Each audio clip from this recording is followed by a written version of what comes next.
बिस्मिल्लाहिर्रहमानिर्रहीम। अस्सलाम वालेकुम नाज़रीन, ताज 92 न्यूज़ के साथ मैं हूं नाइला भट्टी। नजर डालते हैं आज की खबरों पर। मीरपुर खास में महंगा आटा, दो दही फ्रूट फरोख्त करने वालों पर कार्रवाई। 1-2 दही दुकान आटे की चक्की सील कर दी गई।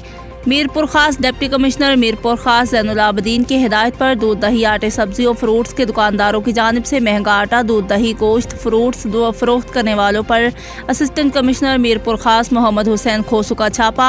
1,34,000 का जुर्माना किया गया। MD पर 50,000 का जुर्माना। नागौरी मिल्क शॉप पर 30,000, अशरफी दूध दही की दुकान पर 30,000 रुपये का जुर्माना। असद लतीफ़ फ्रूट शॉप पर 3,000 का जुर्माना। शरीफ आटा चक्की पर 5,000 रुपये फाइन। फुरकान आटा चक्की पर 4,000 रुपये जुर्माना। कामरान डेयरी पर 2,000 रुपये जुर्माना। कामरान डेयरी शॉप पर 2,000 रुपये का जुर्माना। अलमदीना डेयरी शॉप पर 10,000 रुपये का जुर्माना। शानदार डेयरी शॉप को सील किया गया। एक आटा चक्की सील की गई। रिपोर्ट सैयद आसिफ अली शाह।